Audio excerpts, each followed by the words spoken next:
online family. My name is Samantha. If we've never met before, feel free to subscribe and join my little online community here. My cat is drinking water. Stop. Wolfie's trying to drink out of my literal plant. Like, no. This video is a have tea with me, which means you grab your tea, water, coffee, liquor, whatever beverage you want to drink. I'm going to make a herbal tea and we can just sit in a nice, safe space where we can chill out, breathe, and just have a moment of peace away from any chaos that's happening out in the world. And I'm going to be able to catch you up on some of the things that have been happening around the Solaris garden here and what's been happening in my little cottage.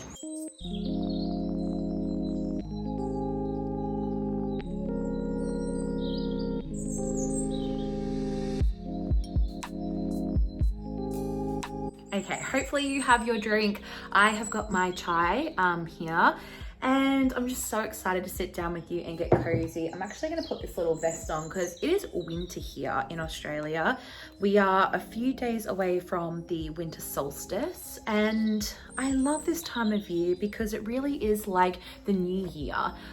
It's where we start a fresh solar cycle and we are heading towards the light again. You know, we're in the dark depths of winter and we're going to be heading towards the light. If you're in the northern hemisphere, obviously you're opposite and you're about to go into the summer solstice, so it's a very different energy. And remember, I've got videos on that about connecting with the summer solstice, and oh my god, they're my favorite videos that I haven't posted. I've missed you guys so much. Let's just say that. I've missed you, I've missed YouTube. I haven't posted for a month. About a month, it is actually a month ago now.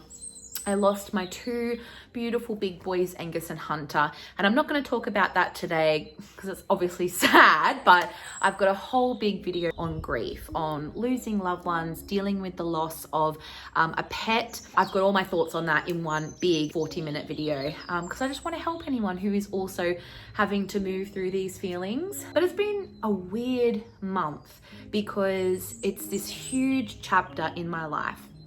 Literally 10 years I've had my puppy dogs since I was 20 years old. So I don't even actually no, I was younger than that. I was like 19.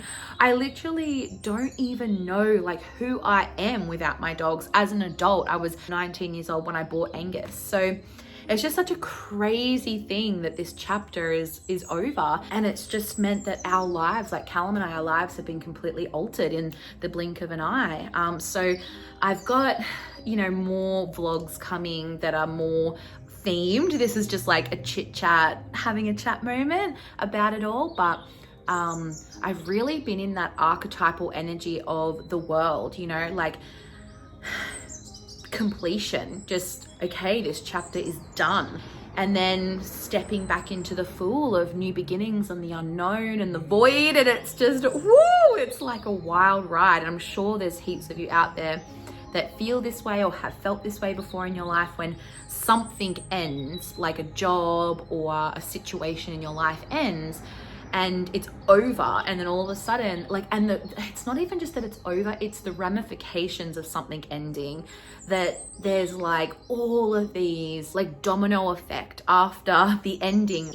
For instance, like our back area, our whole backyard, we've been able to redo because my dogs, that was their yard for 10 years. We couldn't put plants in there because Angus would rip them out. He'd dig holes. Like, we haven't been able to use that area. And not that we didn't go out there, we did, but it's the boys' yard. That's their yard. So now that they're not here, it's like, oh my God, we can use parts of our home that we never used to. We could, oh, it's just been so incredibly wild. And I also was going through this period where I wasn't actually going and doing my gardening because Angus was unwell.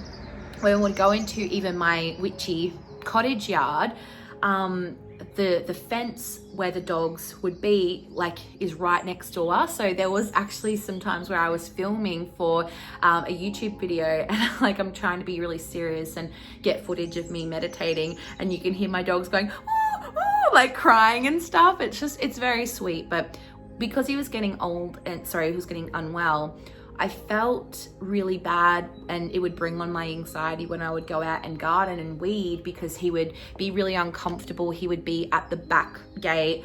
And so to be honest, I just put it off probably for like 5 or 6 months. I didn't touch anything. And it was in summer when it was really hot as well and uncomfortable. And that means the weeds went wild. My gardens were like, oh my God, overrun and bushy with just poinsettia weeds and just all of this crazy stuff and heaps of grass. So when this transition has happened and now the dogs aren't here, I've been out in my garden. I spent a week, like 5 days in a row for 5 hours a day, weeding and just pulling out all of these weeds and grass and just getting my garden beds ready for this new beginning, all of the new plants that I was going to put into the ground. I've created another garden bed. We've put seeds out the back. I think I counted, I planted 160 seedlings. I've also got my actual seed to little seedlings starting.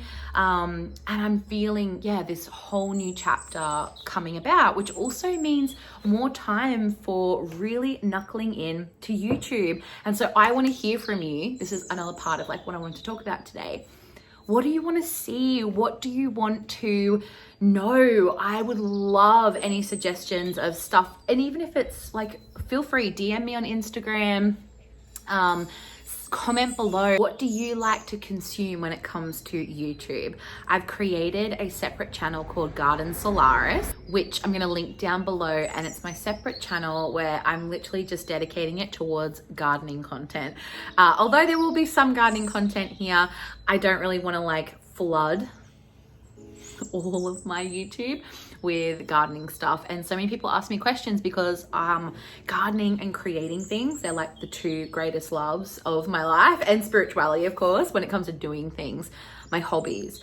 And I literally just went and bought, I think, I don't want to admit how many, over 100 seed packets. So I've got beautiful flowers, very cottage style flowers. I've got lots and lots of heirloom vegetables and fruits and stuff coming. I'm so excited. And yeah, I'm just really loving that this new chapter that I'm stepping into, because I'm also heading into my Saturn return next February, so Feb 2023. And if you're watching this in the future, hopefully I got through it okay. If you really don't know what it is, so your Saturn return is a moment of great transition, and it's where Saturn, the planet, returns to the point that it was when you were born, and that often takes around 29-30 years. And that's why you see a lot of people, and if you have been through your Saturn return and you're on the other side of 30, take a think back to when you were 29 and 30, what happened? There'll be something, some sort of shake-up, some sort of transition, whether you left a really big job, or you changed career, or you moved towns, or you had a baby, or you got a divorce. Like, think about the things that happened around 28, 29, and 30, and that was your Saturn return. So I'm heading into mine, and there's already these huge themes of change and transition. And I'm really excited, I guess, in a way, because there's only one constant in life.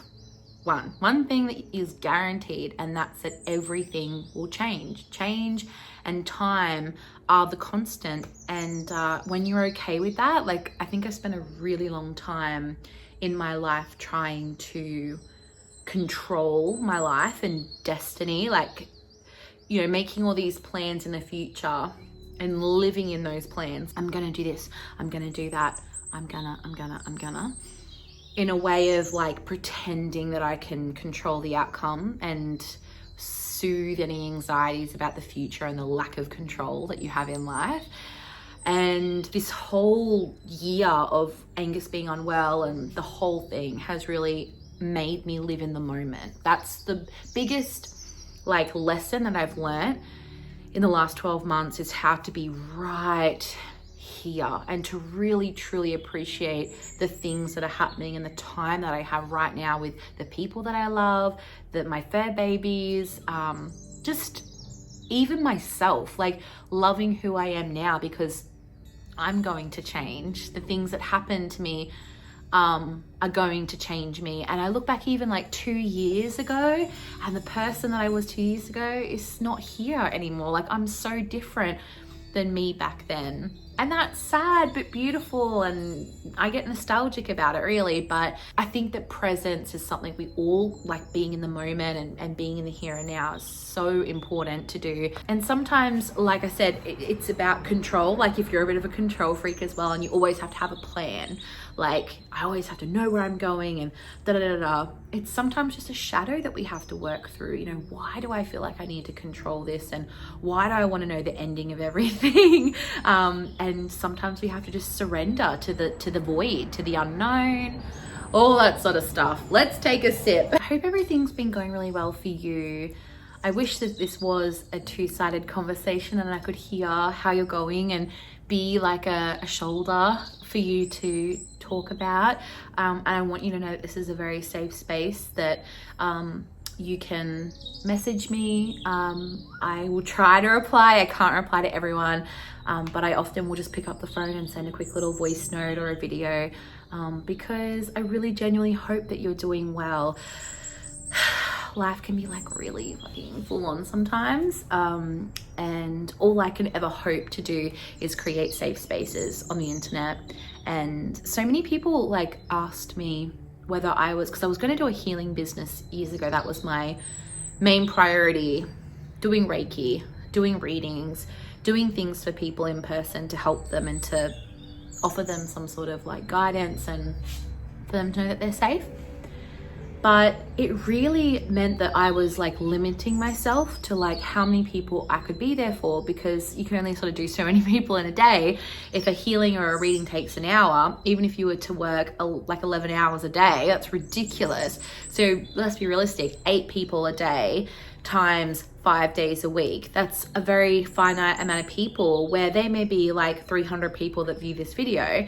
And so I found that being able to show up online and offer spaces like Patreon, where I can be doing readings and doing guidance in that safe container and build a community, if I can just help people even more frequently than like the odd time that you would go and get a reading or a healing done, if I can show up regularly for people, I could help hundreds of people. I mean, at the moment while I'm filming, I've got nearly 2,000 people subscribed to my channel.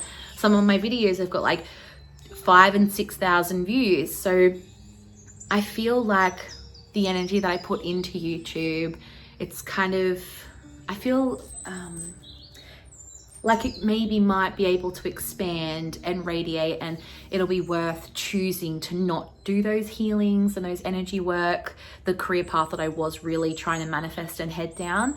And I mean, maybe this won't work and I won't do YouTube, but I really do hope that I'm able to continue to grow and help as many people and offer safe spaces on the internet. So we've had a bit of a chat, and I'm going to keep chatting with you. But what I've actually, now that I've nearly finished my tea, what I've actually got planned to do right now is take a bit of a walk around and show you some of the seedlings that I've been putting in, the new garden that I've dug, and just show you around my property a little bit, because I have 800 square meter block and there's lots of gardens. They're all very small, and I had to rip out, like I said, all my weeds. So even the flowers that the weeds had, it means that my bees and my butterflies aren't here anymore. So yeah, I'll show you a bit of around at the end. Oh, and also I've been so busy in this month or so since the dogs passed. I've been making jewelry. Oh, it's been so good. So making my talismans. This one is called an Ode to Hecate, and it has the mandrake in the center, Mandragora officialum, and then 2 keys for Hecate. We've got aconite, which is wolfsbane, Atropa belladonna, the 2 torches, a beautiful labradorite crystal, the triple moons, and then Hecate written at the top here. So this piece will be for sale on my website eventually, but I felt the need to have it on me, and I made some beautiful ones, one for the Kaliak, and it's a barn owl and an ode to the Kaliak. But I'm just experimenting at the moment and getting my hands back into polymer clay and creating, so I can't wait to update my website and also get some spirit dolls on there as well. I know you guys have seen this spirit doll. They are a lichen and mycelium doll, so really embodying an ancestor. They got little feathers in their hair and the beautiful little horns and the face markings. So this doll will be also available on my website, and they have a jasper pendant. So I'm going to be getting back into my doll making, and I just can't wait to have like witchy little wares on my website. Witch's Emporium, that's probably a good word. A little emporium filled with sacred jewelry and spirit dolls. And eventually I'm kind of thinking my own little apothecary. Okay, I'm going to fully finish my tea, and then I'm going to take you for a walk around and we can check out my gardens and all the things that I've been up to. So right at the entrance of my cottage, I have my foxgloves that are doing amazing. This one, very protective, and then I've got some poppies, my nasturtiums. So this is the first little garden. Lots of big foxy foxgloves, and they're going to get quite tall when the flowers bloom. But this is the garden that I've recently created, so I had to dig all the grass up, and I'll show you how big it is.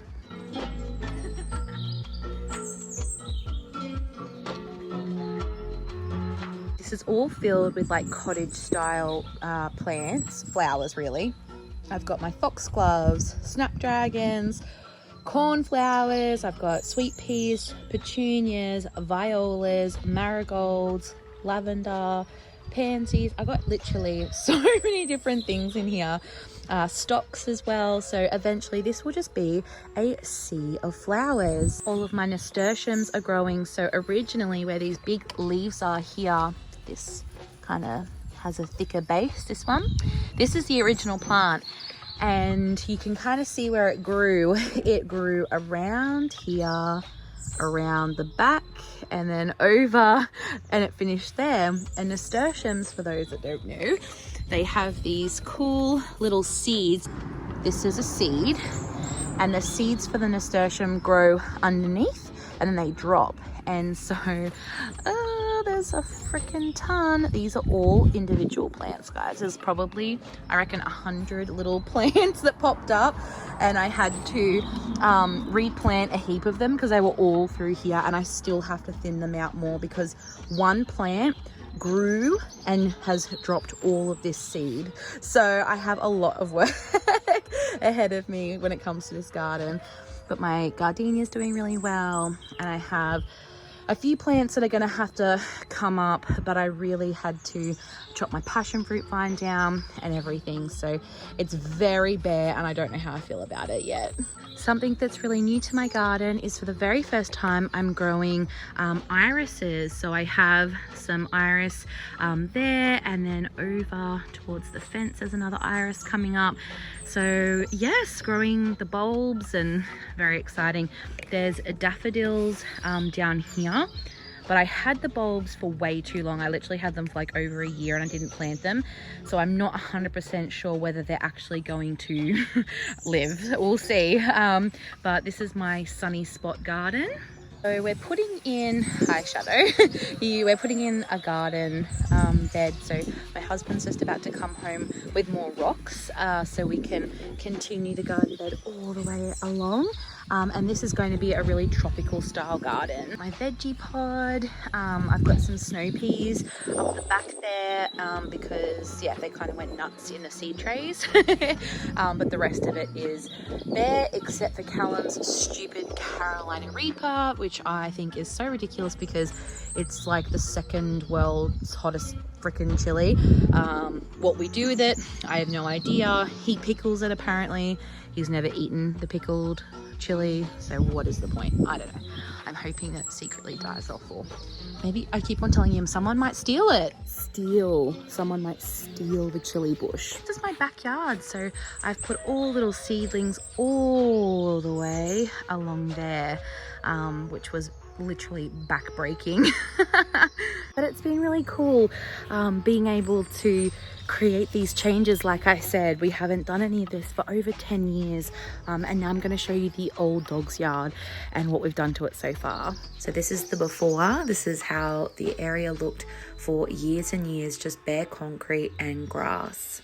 So this is the dog's area, and Callum is amazing. He recently had to dig all of this up, put the turf down, create the garden beds, and I can hear his car now, so I'll show you the load of rocks that he's just gotten to do the rest of the garden beds. Holy crap, he is like a freaking, I don't know how he does it. He just literally loaded this all by himself. Jesus.